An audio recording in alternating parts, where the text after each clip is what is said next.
In this video, I'm going to be going over the Spotify for Artists data for an artist that gets over 100 million streams a month and who's gotten over 1.6 billion streams in the past year, just to show you what it's like. Now, just so you know, I can't disclose who this artist is or how I got access to it, so I can't go into that, but I thought it'd be fun just to show you what it's like and what the numbers look like for an artist that's this massive. All I can say, it is a legendary artist in the hip-hop space. This artist is in the top 300 artists in the world on Spotify right now, so they're pretty well known.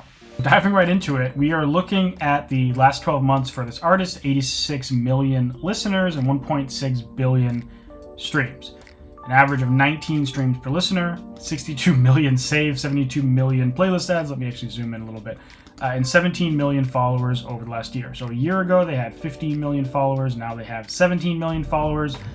And we're just going to see what other information we can extract from this. First, right off the bat, I think it would be cool to look at how do these listeners break down, let me zoom out again, how do these listeners break down by the different types of streams you can get. So most of their streams are coming from listeners' own playlists and library, which is good. Generally, I'm a huge fan of this number. I've talked about this in a lot of my previous videos, where this is kind of like your actual fan base. These are people that have saved your song to their library or saved it to their playlist, and they're listening in their library or in their own playlist, meaning the music's part of their daily routine or part of their life in some way. And that's really a big goal of mine when I'm promoting any of my own music or other people's music. And this stuff down here, artist profile and catalog, this is either people organically finding the song through like maybe social media and they click, or you're running an ad campaign and they click, or just people typing in your name randomly to go find your music. Obviously that's less than the actual fans, but it does depend on the marketing activity. I can say that this artist probably has no marketing activity going on. I can't tell you why I know that, but I know that. And then listeners queue, that's like if you make a queue on Spotify to post it up. So basically most of it's coming from back recurring. Considering this artist, they've been around for decades, so it makes sense that they have a huge kind of recurring listening fan base because they're kind of a classic artist. So let's kind of bundle all three of these up into all active sources. So now we're just looking at all of those combined. And let's compare that to all program sources first. So you can see that they're actually have a significantly larger audience from their active sources than their program sources. Program sources are basically algorithmic playlists, editorial playlists, third-party playlisting, radio, etc. And we'll break that down further now, but they actually have most of their stuff coming from active sources. But if I break this apart, we can look at editorials. So in the last year, they've gotten 5 million streams from editorial, which is actually small for this artist, I would think. If you look at algorithmic, it dwarfs it. So algorithmic would include Discover Weekly, Release Radar, your daily mix, etc. Way more, right? 20 million streams in the past. Well, my face is blocking it, but it's 19.7 million streams in the last year compared to their 5 million from editorial. And again, this is a classic artist. This is a 22 million monthly listener artist, huge artist, and they're getting significantly more from algorithmic than from editorial. And a lot of people think that editorial playlists are the end-all be-all, but for every artist I've ever known, algorithmic is way better than editorial 99% of the time. And this is just a proof of it, because it's the case for an artist this massive. It's probably the case for Taylor Swift and for Ed Sheeran and for Drake and all the other biggest artists in the world. So moseying on along, we'll compare algorithmic to radio. Looks like their radio is about equal to their algorithmic. Sometimes artists will do better in the algorithm, sometimes they'll do better in radio. Radio is a form of algorithmic placement, but in this case they're pretty much equal. But let's compare this to maybe other listeners' playlists. So this is third-party playlisting. Now, I can almost guarantee that this artist is not paying to be on any third-party playlists. This artist is in the top 300 artists in the world, so you can imagine why people just add them to so many playlists. So basically, every person that's trying to make a popular playlist in the genre, they're going to be adding music by this artist because they're one of the more popular artists in the genre. So probably not paying for any of this. It's probably just given to them because people love their music.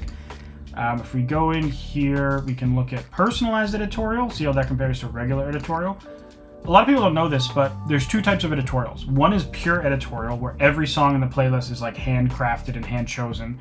And then there's personalized editorial, where some of the songs are there every time, but there's a lot more songs that are on the playlist depending on who's looking at the playlist.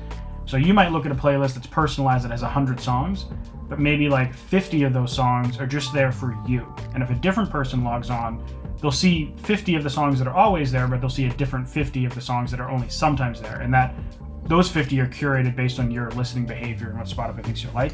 So the personalized editorial actually bring the total editorial playlist number up quite a bit, up to 15 million, but still it is less than their algorithmic at 20, and it's still less than their radio at 23.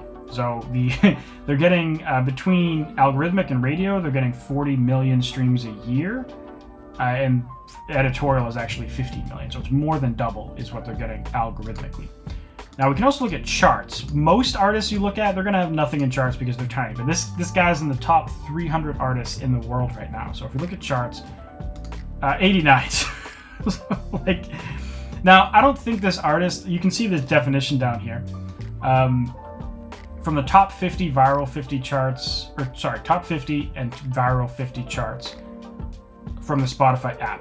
So they've gotten less than 100 streams last year from this. And this again, top 300, but this artist wouldn't have any viral moments. And I doubt they've had any, very little in the top 50, right? Because that's the only explanation I have here.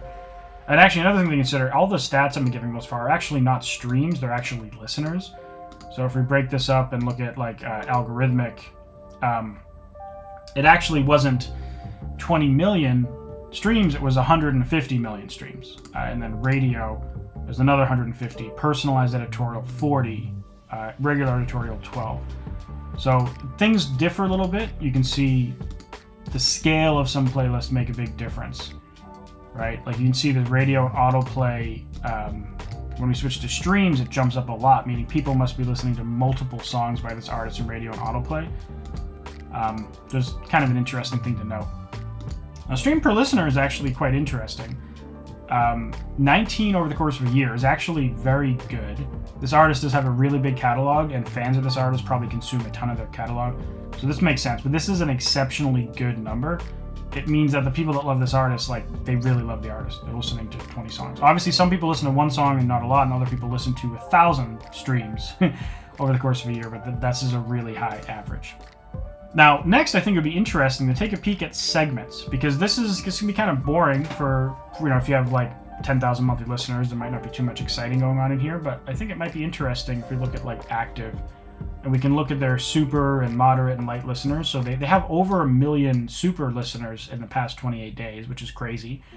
And for them, their active audience, even though it's only 13% of their listeners, it represents 80% of their streams. So this is fans, right? Fans represent actual, like, active fans are always going to represent a smaller chunk of your audience, right? But those people that are actual fans, even though they're 10% or so your audience, they represent over 80% of your streams. It's kind of that 80-20 rule, if you heard of it. 80% of your results come from 20% of your effort.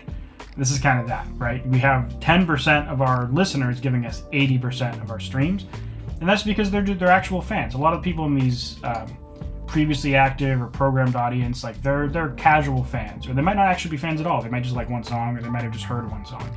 These people are seeking the artist out, so it makes a lot of sense. But you can really see the power of it in the raw numbers just because of how massive this artist is. Let's look at demographics. This artist seems to have most of their fans in 23 to 27. This age distribution makes sense for the artist, but I can't get too much deeper into that. Location, I think this will be interesting.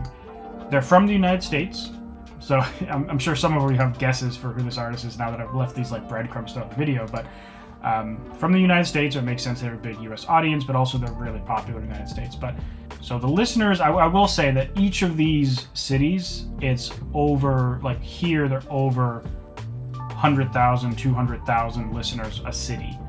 And then over here, they're over 100,000 still.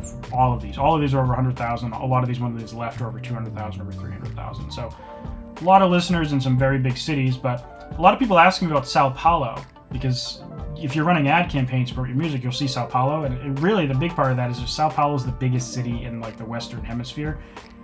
It's bigger than New York City and Los Angeles combined in population. So it's a huge city, and there's a lot of people in Brazil specifically too, and they have Spotify. So Sao Paulo is very often in the top 5 or top 10 for artists.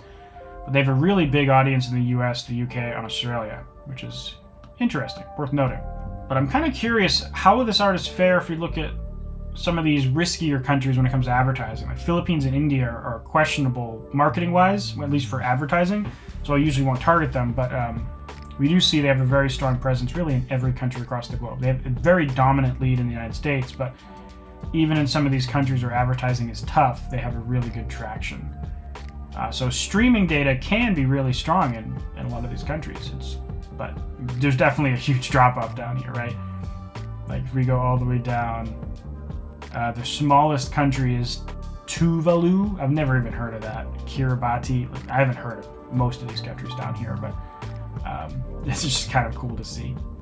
So these numbers are really massive, and in some ways it can be really discouraging because a lot of artists will compare themselves to massive artists like this, but you really shouldn't, right? This artist and every artist in the world starts from zero. So if you're starting from zero, don't be discouraged, and don't compare yourself to artists like this. Compare yourself to yourself. So if, do your best to promote your music, see where you get over the course of a month, 3 months, 6 months, a year, and always try to beat yourself from the past. And that's a much better game to play than trying to compare yourself to the top 300 artists on Spotify, because that most people will never get, but you can still have a thriving music career even if you're nowhere near the top 1,000 artists on Spotify, because there's a lot more. One, there's a lot more than just Spotify, but two, even if you're like having 200,000 monthly listeners, you can make a living off of that, especially once you factor in other revenue sources that you get from music, playing shows, Patreon, merch, etc. So a lot of people get discouraged when I show big numbers, but don't be, because you're competing with yourself. You're not competing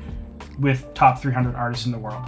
But if you want to know how you can get started in marketing, I have a video you can check out right here called How to Get Your First 1 Million Streams in a Year Releasing Music on Spotify. And I also have a lower tier version of that where you can see how you can get your first 1,000 monthly listeners on Spotify right here. Anyways, thanks for watching. Hope you found this video interesting. Let me know in the comments, and I'll see you in the next one. Bye.